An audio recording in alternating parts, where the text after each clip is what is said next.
आज की कहानी है शैतान की सच्ची कहानी। मेघालय और असम के बॉर्डर के बीच एक शुमशान जंगल में रात ने अपनी काली घनी चादर ओढ़ ली थी।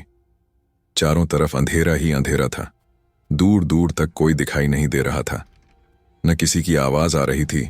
उस रात विवेक अकेले उस जंगल को पार करने में लगा था। उसके चेहरे को देखकर ऐसा लग रहा था जैसे वो किसी बहुत बड़ी मुसीबत में है। इस जंगल के बारे में जाना जाता था कि अगर कोई भी इंसान सूरज ढलने के बाद यहां आता है तो उसे एक शैतान अपने बश में कर लेता है। वो फिर ऐसी जंगल में हमेशा हमेशा के लिए कैद हो जाता है। विवेक को यह बात पता थी, लेकिन वो फिर भी रुक नहीं रहा था, बस आगे बढ़े जा रहा था। जंगल के आखिरी छोड़देश पर एक नदी बह रही थी और उस नदी को पार करते ही असम सीमा शुरू हो जाती थी। उस नदी के ठीक बगल में लकड़ी से बनी एक पुरानी हवेली थी। हवेली के आगे एक बोर्ड लगा था जिस पर लिखा था वशीकरण बाबा। गांवों के लोगों का मानना था कि उस हवेली में कुछ अजीब है। वहां ऐसी शैतानी ताकतें हैं जो हवेली में रहने वाले वशीकरण बाबा के मंत्रों की ताकत से इस दुनिया में आ गई हैं। 25 साल का विवेक अब उस हवेली के ठीक सामने खड़ा था और जोर जोर हाँफ रहा था। उस हवेली के दरवाजे पर एक बद्धा सा चौकोर निशान बना था, ठीक वैसे ही जैसे किसी मंत्र तंत्र की किताबों में होता है। विवेक हिम्मत जुटाई और दरवाजा खोला। अंदर उसने देखा कि एक बेहद अजीब सा दिखने वाला बाबा वहां कुछ हड्डियों की पूरा कर रहा है। बाबा की नजर तुरंत विवेक पर गई। अब वो जोर जोर से बड्डे ही डरावने तरीके से मंत्रों को बोलने लगा। विवेक बाबा को देखकर घबरा गया था, लेकिन वो जिस मकसद से बाबा के पास आया था उसे पूरा किए बगैर वो कहीं नहीं जा सकता था। आज से 2 दिन पहले विवेक की शादी को 2 साल होने को आए थे। वो अपनी बीवी वर्षा से बहुत प्यार करता था, अपनों के लिए सबसे अच्छे उपहार। लेकिन कुछ दिनों से वर्षा के बदले वर्ताव के कारण विवेक को वर्षा पर शक होने लगा था। उसे लगने लगा था कि वर्षा का किसी और लड़के के साथ चक्कर चल रहा है, जिसे लेकर दोनों के बीच बहुत लड़ाई हो गई और आखिर में बात डिवोर्स तक पहुंच गई और वर्षा उसे छोड़ देकर अपने दोस्त के घर रहने चली गई थी। विवेक वर्षा पर शक करते करते पागल हो गया था। उसके दिमाग से वर्षा का ख्याल निकल ही नहीं रहा था। सोते जागते वो बस वर्षा के बारे में ही सोचता रहता। एक दिन वो बस से ट्रेवल कर रहा था तो उसकी नजर सीट पर लगे एक स्टिकर पर गई जिस पे लिखा था सिर्फ 1 घंटे में खोए हुए प्यार को वापस पाएं, और इसी के साथ नीचे एक पता भी लिखा था। विवेक अब उसी पते पर पहुंच चुका था, वशीकरण बाबा के पास। बाबा के मंत्रों की आवाज अब धीमी हो गई थी, पर अंदर एक गहरा सन्नाटा था। बाबा ने बिना विवेक की तरफ देखे उससे उसके आने का कारण पूछ लिया। विवेक ने उस बाबा को सब कुछ बता दिया। बाबा ने विवेक की बातें सुनकर एक हल्की सी मुस्कुराहट के साथ उसे एक लाल कपड़ा दिया और कहा कि इसे धारण करके रोज रात वर्षा की फोटो देखकर विवेक को यह मंत्र पढ़ना है। और धीरे से विवेक के कान में उस बाबा ने एक मंत्र कहा। इस मंत्र को पढ़ने के बाद वो बाबा फिर से अपनी पूजा में लग गया। विवेक ने बाबा को पैसे देने के लिए अपने हाथ आगे बढ़ाया, लेकिन उस बाबा ने कोई भी पैसा लेने के लिए मना कर दिया। विवेक वापस जंगल के रास्ते जाने लगा। इस बात पर ताज्जुब कर भी रहा था कि अचानक उसे लगा कि कोई उसका पीछा कर रहा है। अनजानी रात में गांव की कच्ची सड़क पर चलते हुए उसे ऐसा लग रहा था कि किसी अनजान शक्ति की उस पर निगरानी हो। वो जितनी तेज चलने की कोशिश करता, उसके कदम उतने ही धीमे धीमे बढ़ रहे थे। रात के 12 बजने में कुछ ही मिनट थे। विवेक अपने घर पहुंचा।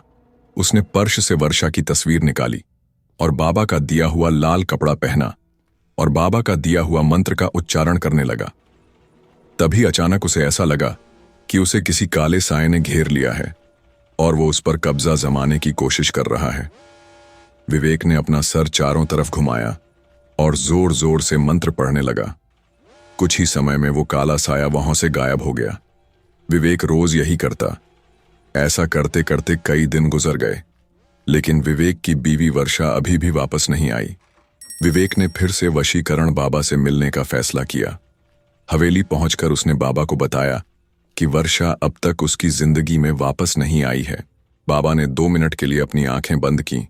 विवेक के गले में जो लाल धागा है वो उसके वशीकरण की शक्ति को कम कर रहा है। विवेक ने वो धागा तुरंत उतार दिया। बाबा ने यह भी कहा कि अगर वो वर्षा को इस हवेली में ला सकता है तो वर्षा जरूर विवेक के पास आ सकती है। उस दिन भी विवेक जब अपने घर वापस जा रहा था तब भी उसको ऐसा लगा जो उसके पीछे पीछे चल रहा है और उसे देखे जा रहा है।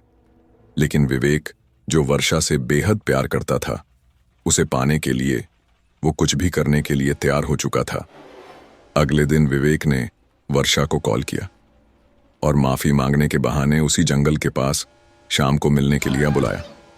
वर्षा ने कुछ पल सोचा और फिर मान गई। दोनों आज बहुत दिनों बाद मिल रहे थे। बात करते करते विवेक वर्षा को हवेली के पास ले गया। जैसे ही वर्षा हवेली के पास पहुंची उसे एक अजीब सी घुटन महसूस होने लगी थी। उसने विवेक को तुरंत वहां से चलने को कहा, लेकिन विवेक जबरदस्ती उसे हवेली के अंदर ले गया। बाबा ने जैसे ही वर्षा को देखा उसने विवेक को बाहर जाने को कहा और दरवाजा बंद कर दिया। पूरे 2 घंटे हो चुके थे लेकिन दरवाजा अभी तक बंद था। विवेक को अब बहुत ज्यादा घबराहट होने लगी थी। कुछ देर बाद दरवाजा अपने आप खुला, लेकिन विवेक ने जैसे ही दरवाजे के उस पार देखा वो देखकर विवेक के रोंगटे खदेड़े हो गए। अंदर वर्षा बेहोश पड्डे थी और उसके शरीर के चारों तरफ मोमबत्तियां जल रही थीं। वो बाबा वर्षा के शरीर पर तरह तरह के निशान बना रहा था, लेकिन रोंगटे खदड़े कर देने वाली बात यह थी कि वर्षा के पास एक बहुत ही भयानक सा काला साया मंडरा रहा था। बाबा ने विवेक को कहा कि अब वर्षा वही करेगी जो विवेक उसे बोलेगा, लेकिन इसके बदले उसे इस काले साए की सारी ख्वाहिशें पूरी करनी होंगी। विवेक को कुछ समझ नहीं आ रहा था। उसने वर्षा को वहां से चलने के लिए कहा तो वर्षा एक कठपुतली की तरह उठकर खड्डी हो गई। वो एक जिंदा लाश से ज्यादा और कुछ नहीं थी। विवेक वर्षा की ऐसी हालत देखकर पूरी तरह दहल गया था। उसने बाबा से गुस्से में कहा वो वर्षा को पहले जैसा बना दे, लेकिन तभी काले साए ने विवेक को पीछे से धक्का दे दिया। वो काला साया बाबा में समा गया। उस बाबा का रूप एक भयानक आत्मा में बदलने लगा था। उस बाबा के चेहरे का रंग नीला पड़ीडीएच गया और आंखें पूरी सफेद हो गईं और जोर जोर से हंसने लगा।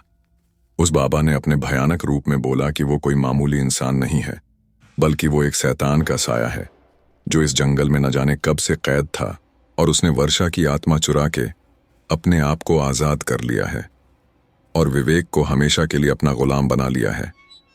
ये सब सुनकर विवेक वहां से फौरन भागा, पर वो उस जंगल से निकल ही नहीं पा रहा था। वो जहां से निकलता कुछ देर बाद वो वापस उस हवेली के सामने ही आ जाता। धीरे धीरे उसके दिमाग ने काम करना बंद कर दिया और वो उसी जंगल में कैद हो गया। 2 महीने बाद उसी जंगल में पुलिस को 2 सड़ी हुई लाशें मिली। वो लाशें किसी और की नहीं बल्कि विवेक और वर्षा की ही थीं। अगर मेरी ये कहानी आपको पसंद आई हो तो कमेंट शेयर जरूर करें।